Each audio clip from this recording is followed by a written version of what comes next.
Not long after Robert became Chancellor in August, he asked, I think he took a look at all the things that were coming at him as Chancellor, which you would of course notice in reading the newspapers every day, and said, well, maybe he needed to think about what other things might better be led from other offices, which I think we do periodically. And so he asked my office, me as the VCA or Chief Academic Officer, to take over lead strategic planning.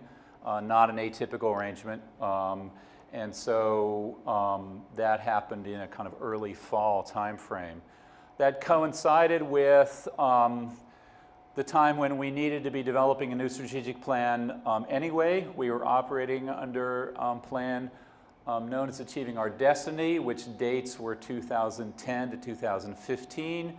Which followed an earlier plan defining our destiny. I believe the dates were 2002 to 2010. So it already was, this was fall 14, these things typically take a while to get organized. So we were already kind of naturally at the point at which a new plan needed to be developed. There are a couple important externalities. First is that one of my other responsibilities is leading the campus accreditation effort. That's moderately important because if you aren't accredited, students aren't eligible for federal financial aid. So actually it is the one thing that is absolutely vital to our operations. And we had an interim report due to WASC on March 1st. That is about to be sent around and posted for campus comments. So many of you will be getting that in a day or two because it's in, I won't want to say final draft form, but I will say reasonably close to final form, we hope. So that's due in a month, and one of the required parts of that was an essay on what had been achieved as a result of the last strategic plan and where the campus was going on strategic planning. So that's one important externality, and the next WASC visit is 2021. I like to point out, since one of our responsibilities is bragging about Manoa, is that we received a 10-year accreditation, the only institution in the state to have such an accreditation. So 2021 is the date of our next WASC accreditation. So they're asking for what's the next plan, and then in 6 years we will be asked, well, what have we accomplished as a result of that plan? So that's one important externality that's driven some of our thinking. The second is system. Robert has frequently commented that nobody quite understands the difference between the University of Hawaii and the University of Hawaii at Manoa. If you drive by H1, the freeway sign says University of Hawaii. The sports teams say University of Hawaii. And if somebody is unhappy about something that happens in sociology class, they call the president. There is widespread confusion. It is therefore, I think, a little bit odd that historically Manoa strategic plans have not actually had much relationship to system strategic plans. And so this is something that we have been endeavoring to address. System has what are called strategic directions. There's a lot of continuity between what President Lassner is saying and what President Greenwood announced. There's some flexing. It's been rethought a little bit. But the Board of Regents at their last meeting approved system strategic directions. We started the conversation when it was in about draft 14.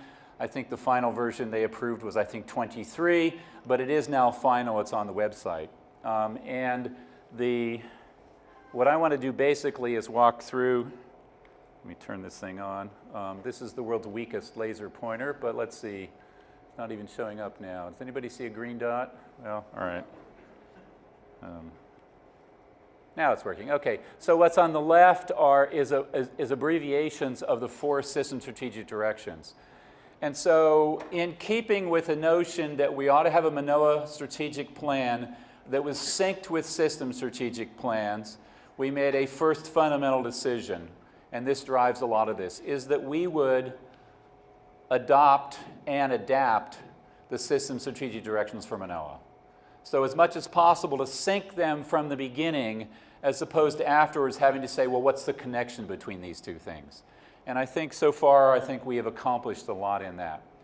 The 4 system strategic directions are, now where'd the green dot go, is a high-performing system, HDI is short for the Hawaii Graduation Initiative. HI2 is short for the Hawaii Innovation Initiative. And 21CF is 21st Century Facilities. I keep in a Freudian slip saying 20th century facilities. That would be aspirational for some parts of campus as well, but clearly we need to aspire to be 21st century facilities. So basically we are adopting those 4 strategic directions, which are very broad, and I think at a level stated broadly, I think we all endorse them. It is to graduate more students. It is to increase our research capability.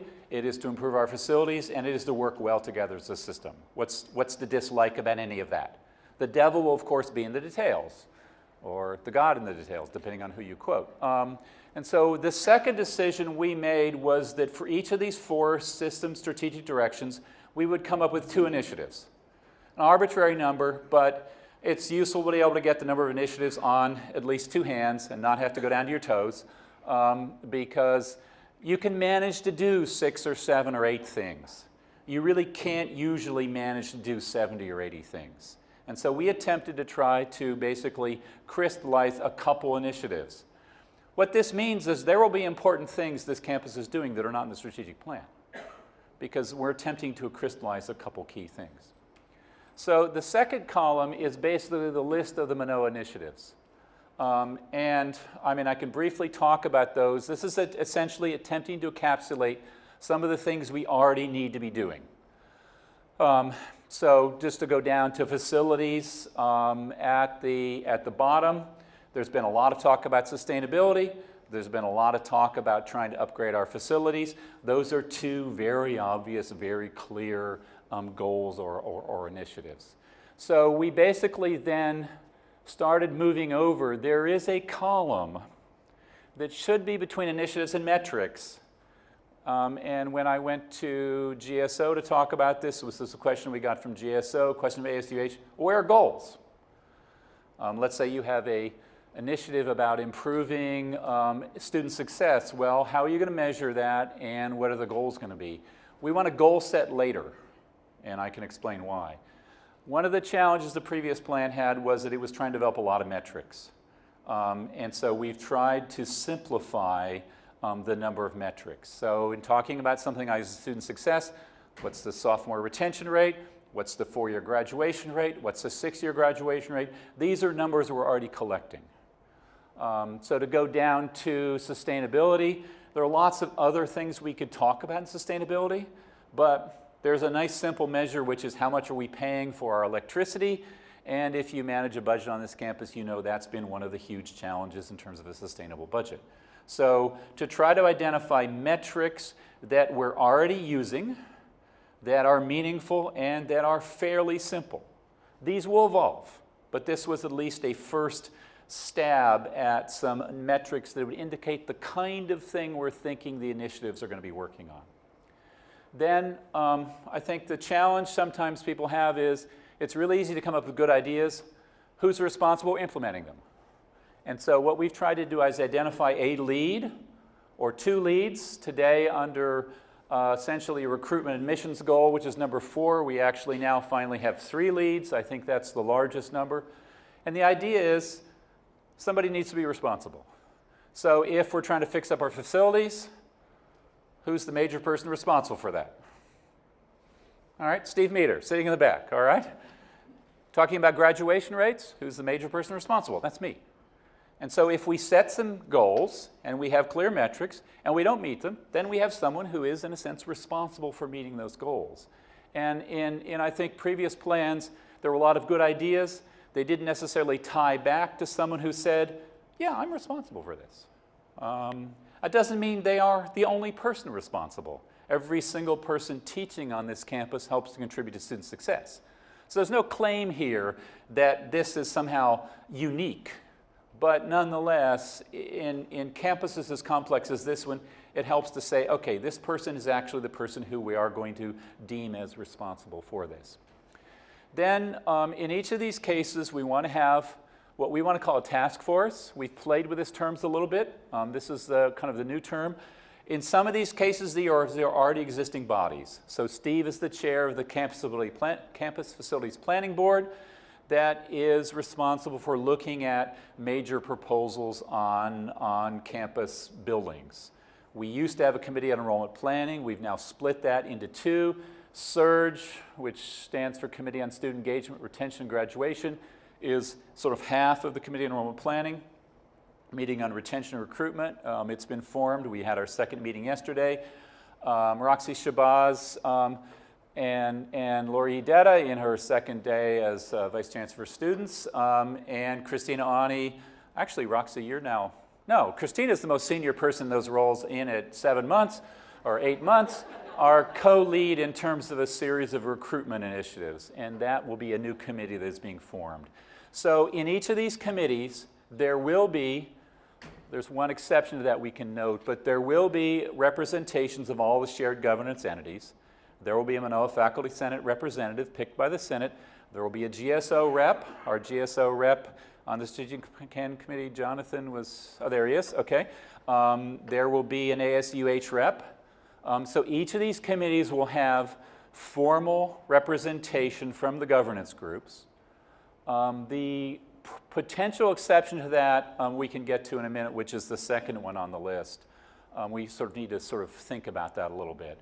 But these groups will be charged for the remainder of this year, calendar year, 2015, with, okay, so here's the initiatives. This is what we're trying to do. Can you work out an action plan? And can you then come back with what we think are goals? If it's on quantifiable metrics, they ought to be quantifiable goals to create a column in between initiatives and metrics. So just to talk a little bit about graduation rates, our 6-year graduation rate is 56% now. It was 49% 5 years ago. Our 4-year graduation rate is 24.7. It was 19% 3 years ago. But our third semester retention has oscillated up and down between about 76 and 79% for the last 5 or 6 years. What are reasonable 2021 goals for these numbers? You may remember Defining Our Destiny had an awful lot of, well, let's increase by 10% every year. Some of those were innumerate.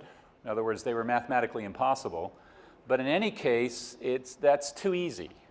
So what actually would be a reasonable stretch goal, not a goal we know we can accomplish, but not a goal that says, wait a minute, whoever set this up must be smoking something. Right? So we need some kind of goal that's genuinely stretched, but on the other hand looks plausible for us actually to mobilize efforts. And that will be intricate. And we've gotten some questions like, why aren't you going out with goals at the present time? And I think the consensus Strategic Planning Committee is we're about a dozen people. We don't think we speak for the entire campus. There will be more like 100 people or maybe 150 people on these various task forces when they're all set up. They ought to come back with more concrete kinds of things, and then we'll have a richer basis for coming up with a reasonable set of goals. Now, I said 2021 a minute ago. Now, why did I say that? Well, there are two reasons. I go back to the two externalities. The system strategic directions are dated 2015 to 2021. So I assume there's a kind of a sense of that having roughly a 6-year time span, and 2021 is the next WASC visit. So those timetables work perfectly, and therefore we're setting this up for a 6-year time frame. The last one was 5 years, one before that was 8.